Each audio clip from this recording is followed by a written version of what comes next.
Okay, so welcome to this little, we call it lunch and learn, but in essence, whether it's a little webinar, a little masterclass, call it whatever you want. But I love being able to be able to get on and in essence, just give simple strategies or simple frameworks to be able to do something which I don't think we put enough time, effort, thought into being able to how to be able to grow a business through referrals or how to be able to keep our clients longer. And for those that have been around us for a little while, you know that I like taking things which seem pretty obvious and making them probably obvious, but putting them in a different perspective, in a different way. And really my outcome here is, how do I shift the paradigm? How do I shift the thinking? How do I get you to maybe see things a little bit different? Because when you see things differently, you do things differently.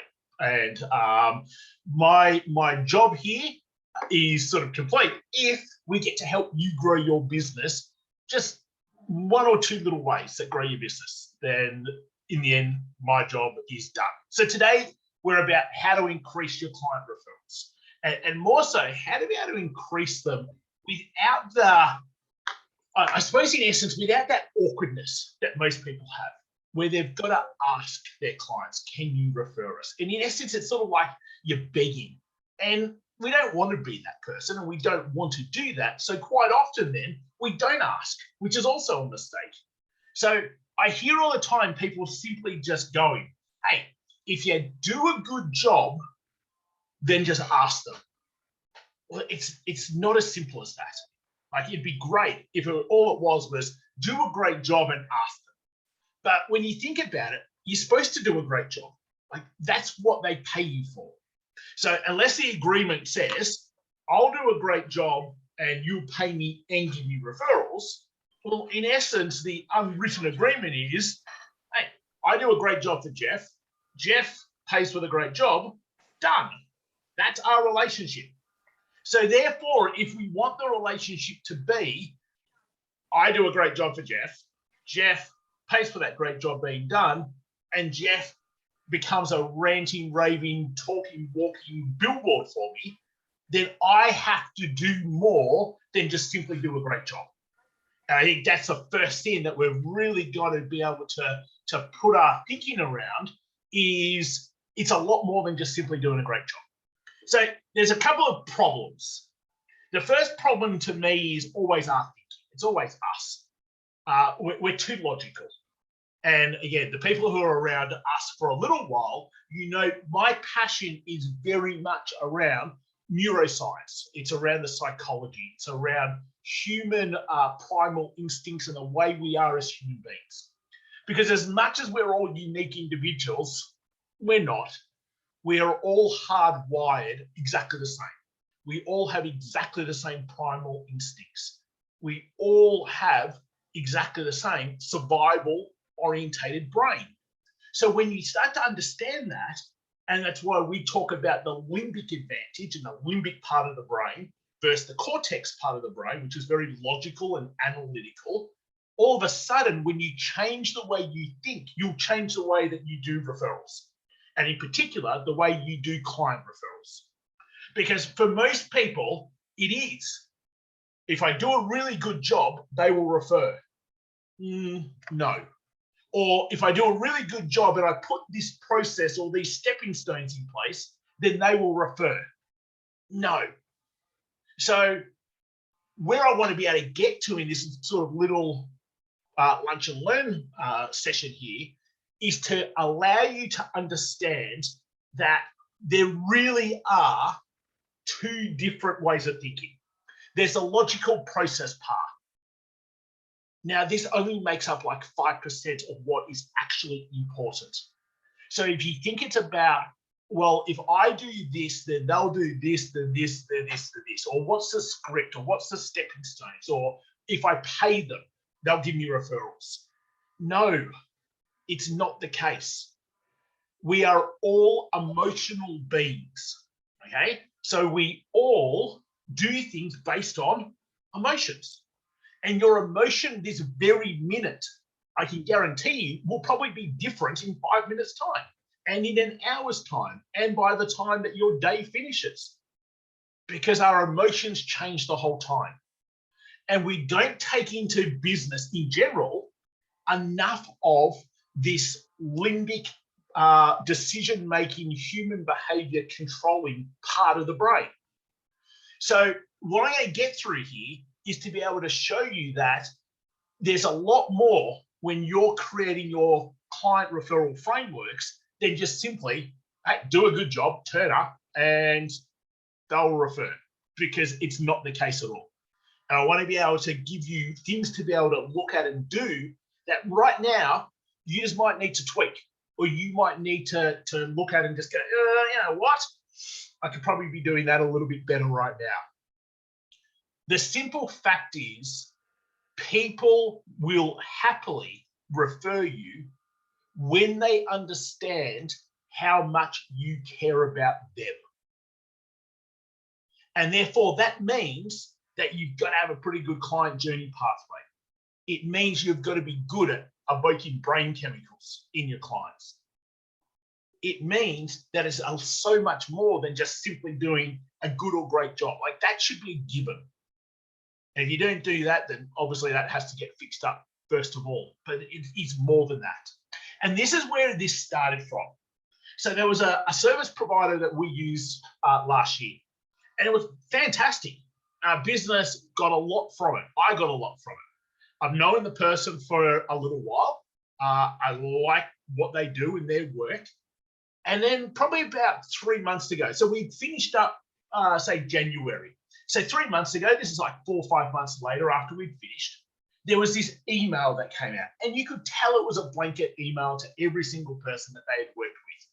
So straight away, when you know that you're receiving a blanket email rather than a personal email, you know that they're not all that important to you. Okay? Their care factor of you is probably not as high as what it could be. And the email just simply said, we're looking for referrals. It's about us. Mistake number 2. We know we've had the pleasure of working with you, so it wasn't even directly talking to me. It was written from the perspective of, I'm writing this to everyone I've worked with in the past. So when I got that email, it made me go, there's just so many things here that you could have done better, where I would have been more than happy to think about it. See, so many people talk about this. They talk about this, if you know someone, know me, like me, trust me, and therefore they'll refer. Nah, disagree. It's so much more than that. I know so many people. I like those people too. And I trust those people. And you're probably in exactly the same boat, where you know people, you like them, you trust them. Have you ever referred them? Have you ever passed them business? Have you ever done anything to open doors for them? And quite often the answer is no. So then I sort of go, well, why? Why don't we do that? And this is the missing piece. Okay? It's because of the emotional bond that we have or don't have between us. And now that is constantly changing. So here's what I want to be able to get through, just really quickly, just for those that haven't been around and don't understand when I talk about the limbic part of the brain. Obviously, your brain's made up of huge amounts, but there's 2 main things I want to focus on. You're in your cortex brain like 95% of the day, especially as business owners. It's the logical, analytical, rational part of your day, part of your brain. And so you need that day in, day out. What are my numbers? What do my leads look like? How am I working with clients? What systems am I using? Like, they're all logical, analytical type things. So you have to be in that part of the brain. The cortex part of the brain, I also call like the survival part of the brain. So when you're thinking about, oh, crap, how do I get client referrals? I need some more clients. You're in the logical part of the brain, because you're looking for the what. What do I need to do here? So the only problem when you're in the cortex part of the brain is that you end up doing logical things. Now, you would say, well, hold on, that sort of, shouldn't I be doing logical things? Yeah, yes. But the only problem with logical things are it doesn't move the other person. It doesn't make the other person do what you want them to do, because it's not the cortex brains that makes the decisions. It's the limbic part of the brain. So the limbic part of the brain controls all human behavior, makes all decisions, but is only feeling based. It doesn't actually understand language. So the words I'm saying to you right now, you're hearing them and the cortex brain's making sense of them, but it is a feeling, whether it's through my tonality, whether it's through the passion, whether it's through the excitement, whether it's through just the pace of my voice, whether it's through whatever feeling you're getting, that's the limbic brain at work. And then it quickly takes it over to the cortex brain to make sense of it. So unfortunately, what most of us do is we focus too much in the cortex brain when we come up with what should we be doing to get client referrals. And that's why it doesn't work. See, the cortex brain says, well, hey, if I just give Shane an incentive, or if I give Shane a piece of the pie, if I give Shane well, that makes logical sense. And it probably makes logical sense for Shane too, except it might not be Shane's driver. Shane might have no interest in that. So in fact, the limbic part of the brain has just made him feel, ugh, that feels yuck. Where I'm sitting here going, well, that makes perfect sense. Everyone wants more money, but it might not be the case.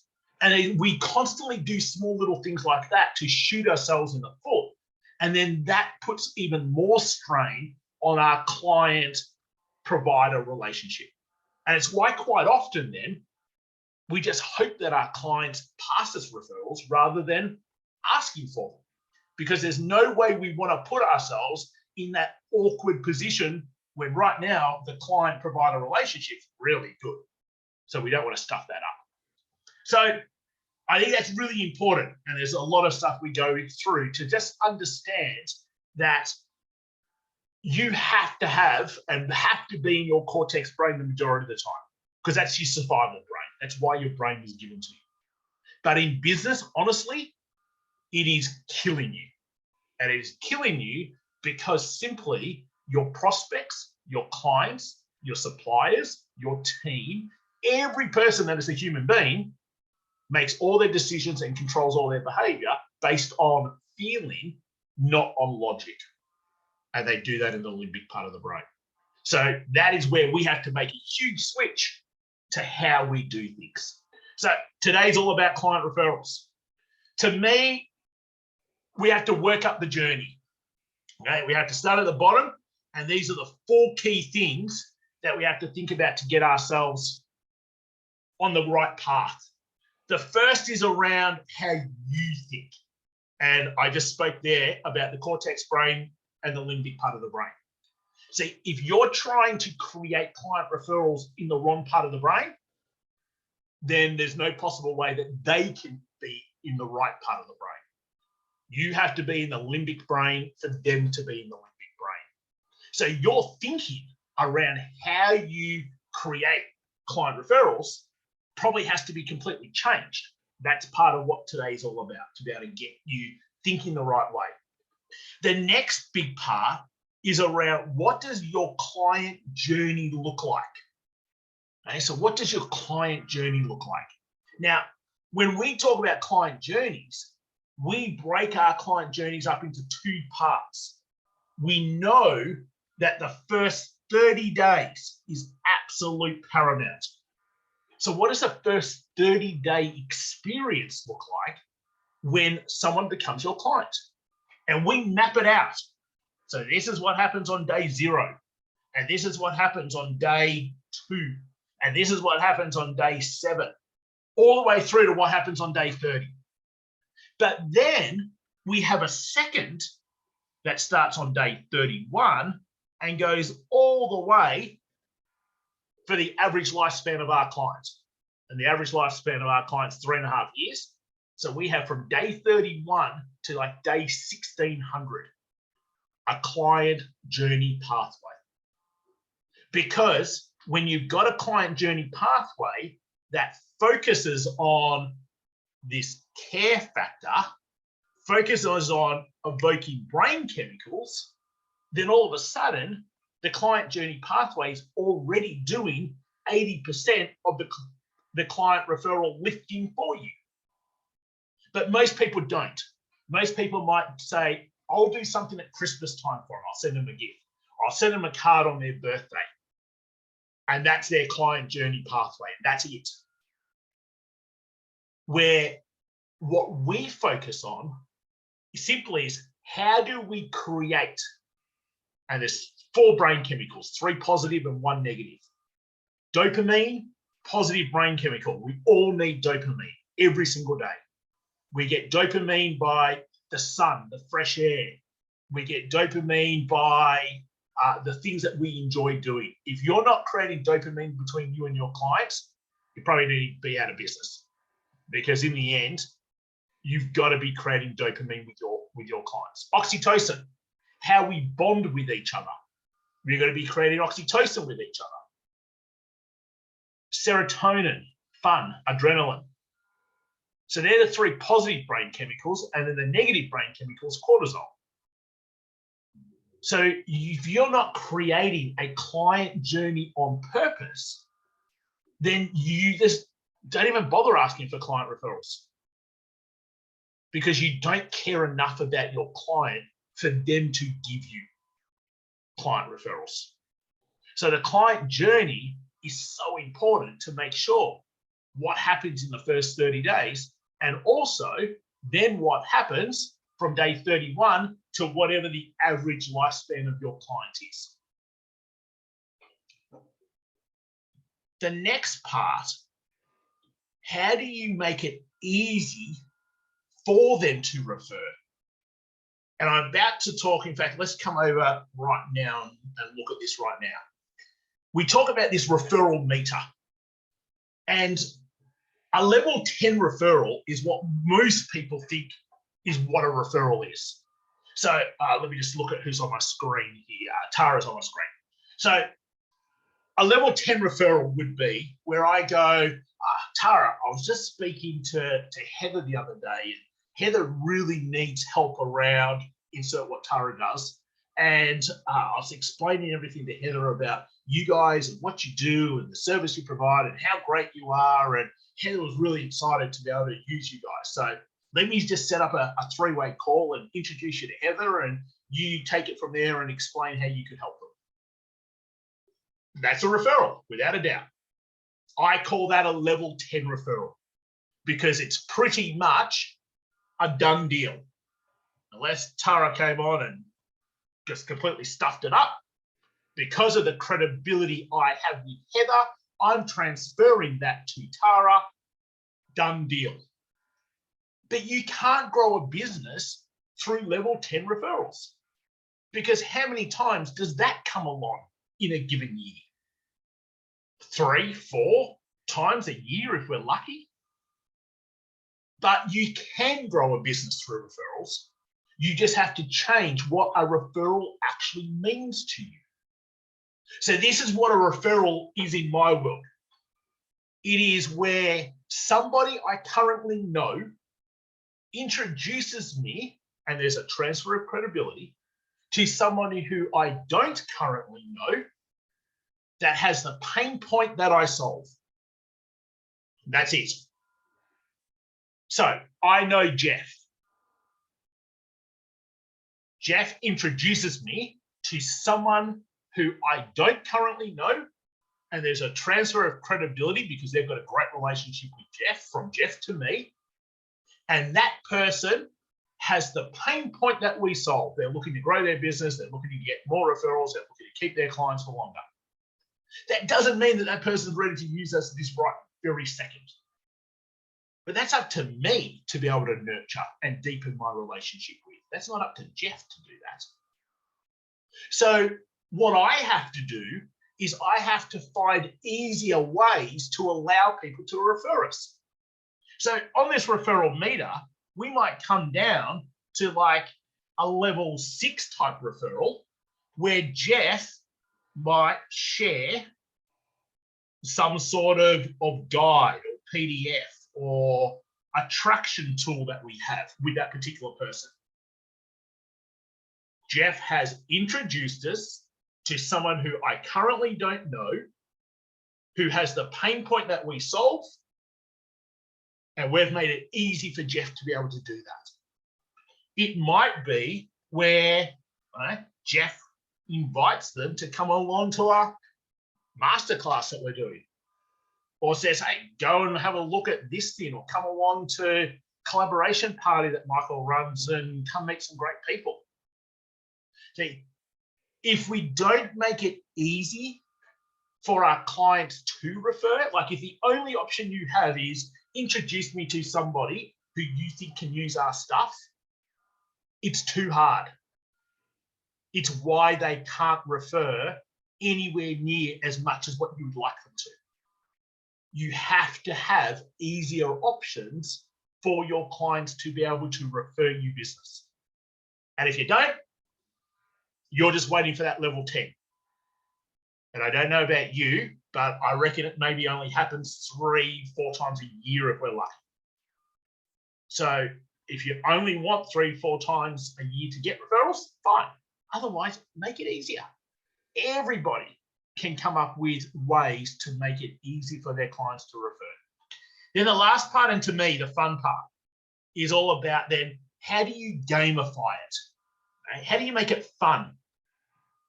Remember we talked about those 3 brain chemicals, dopamine, oxytocin, serotonin, the 3 positive ones.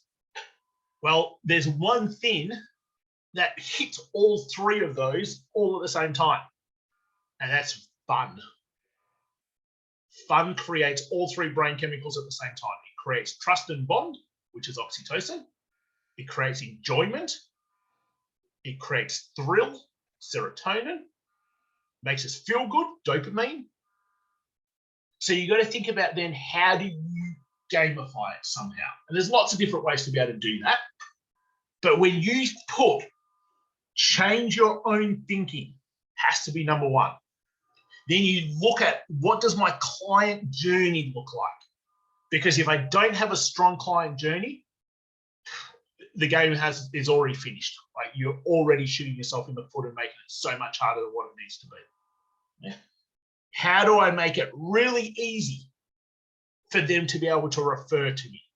So in our world, we have different things that our clients can bring people along to. We run our collaboration party once a month that our clients can invite people to.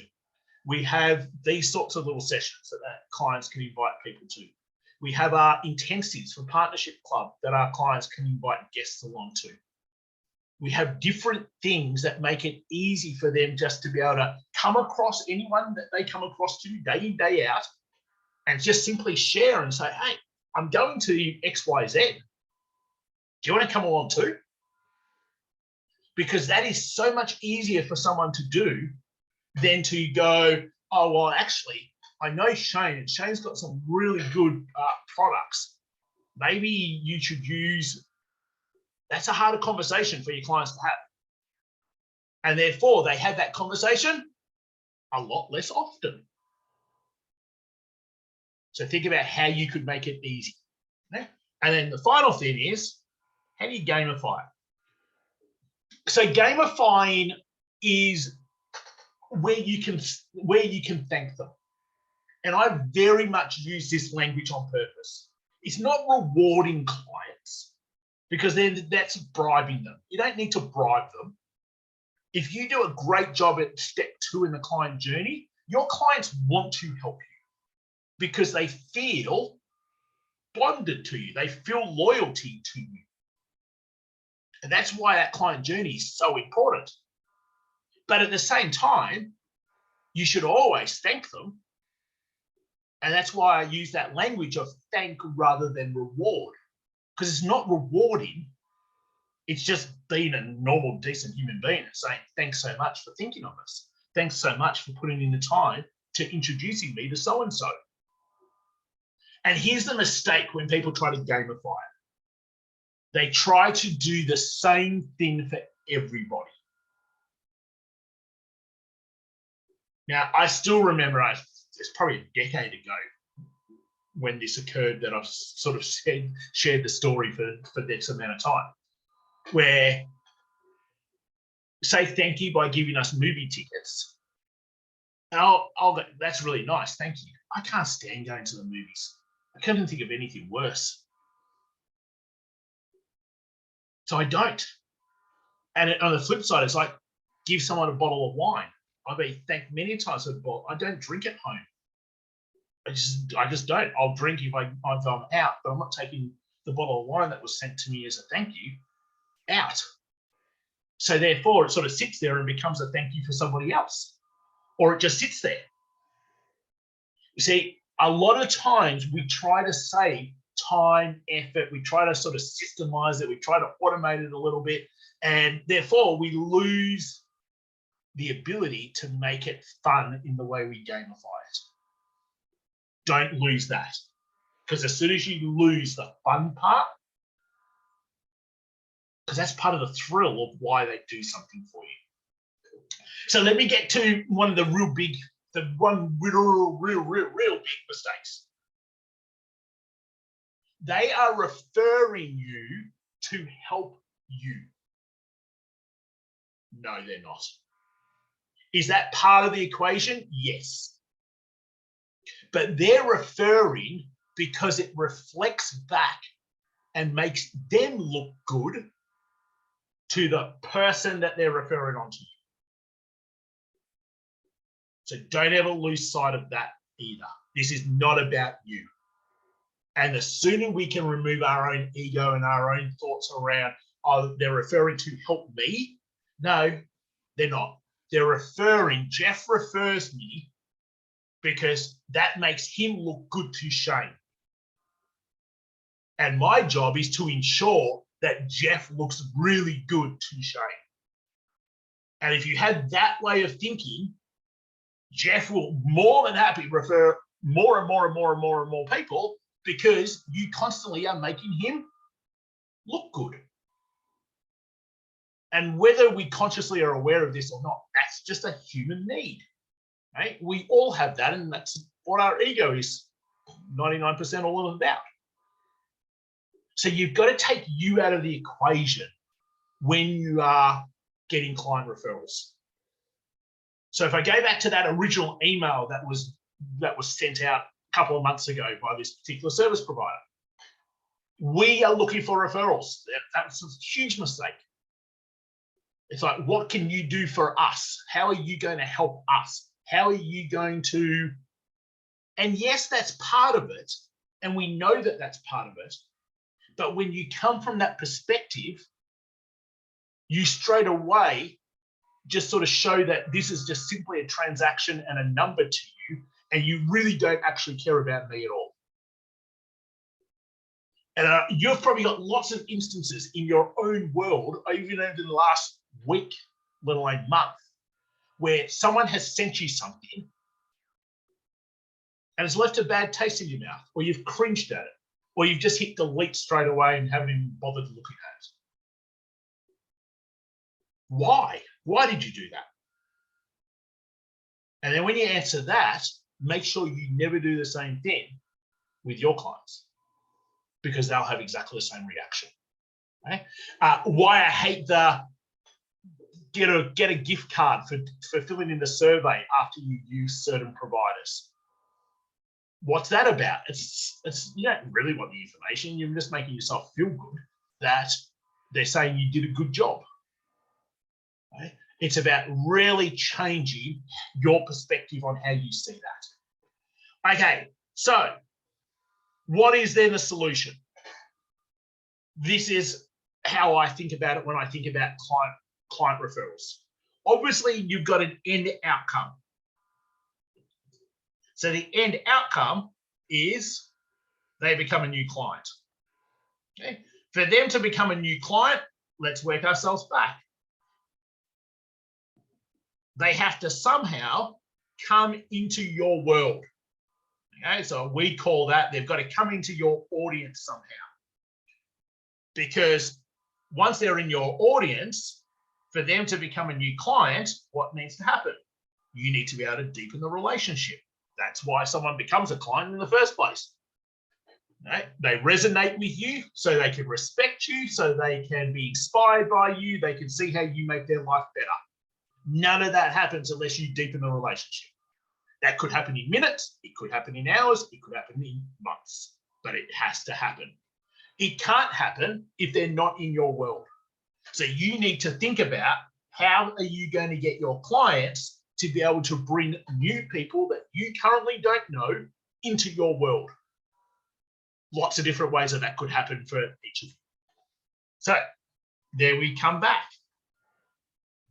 and think about then, okay, for a client to be able to bring a new person, how do I make that sort of a fun game, thank you?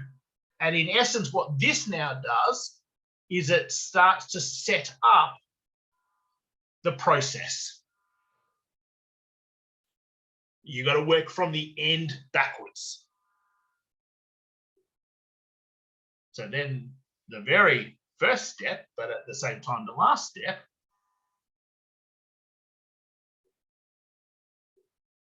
you share the idea with your clients. So I'll share with you what ours look like right now. Obviously, the end outcome is that we get people within the various services that we offer. How could they come into our world? So we are going to, we've got a couple of things. We've got our collaboration party that we run once a month. We've got different master classes or workshops that we run quite regularly. We've got Partnership Club, which is our flagship program events that they can be coming along to. So to us, to be able to bring them into our world is more so, come let them experience something that we do. That's how we're bringing them into our world. Come and experience something that we do. Because it's low risk. You're around lots of other people, so you can hide a little bit if you want to. You get to learn about the crazy person, Michael, and either talk to him or not talk to him. It's not real threatening as have an individual phone call with Michael. So when you think about how do you bring people in your world, think about, are you being suitable for every range of person? Right? And we talk about the 3 different types of people. There's the red person. Hey, I've got the pain point, but it's not much of a priority for me right now. So they just want to be in the background. They want to suss it out themselves. They don't want a strategy call with you. They're not ready for that. We've got the yellow person. Hey, so this is just traffic lights. Yellow person. Hey, I've got the pain point. It's sort of a priority. I just got a few obstacles in my way right now. Or you've got the green person. It is a priority. I do have the pain point. I'm looking for a solution right now. Most of the time, we treat everybody as a green person when they're not. The majority of people are red and yellow. Right? They want to just be able to suss it out themselves. So when you're trying to bring people into your world, think about how you're doing that suits all 3 different types of people. So if your referral process was just simply, hey, clients, if you come across anyone who needs what we need, I'm happy to have a strategy call with them. What have you just done? No red or yellow person wants a strategy call with you. They're not ready yet. So you've just eliminated being able to start or deepen your relationship with any of those people. You've just focused on the green person. So you've shot yourself in the foot straight away. Okay? So you need to be able to think in this part, how are you going to bring them into your world? Are you catering for the different types of prospects that you have right now? Whether you know them or not, another thing, but you all have different types of prospects. And you've got to get good at starting to color code them. Green, hey, they're ready. We just have to see if there's a fit. Yellow, they got the pain point. They're not quite ready yet. We've got to deepen that relationship a bit more. A few things have got to get out of their way. Red, they're really just at the start of the prospect journey. We don't know enough about each other yet. And that's once that deepens, then their color will change too. So once you understand how you want them brought into your world, into your audience, now you can set up the process about that. So with our partnership club people, we do this. Hey, you've got 3 guest passes per month that you can use. You can invite them to any of the following things. Where if those people decide to do something with us, then this happens. Yeah, I'm not going to go through it all. It changes depending on what they decide to do. But this happens. So we've got the process out. And then we turn it into a bit of a game in that it helps when our clients do that. We contribute to helping entrepreneurs in Africa build their business.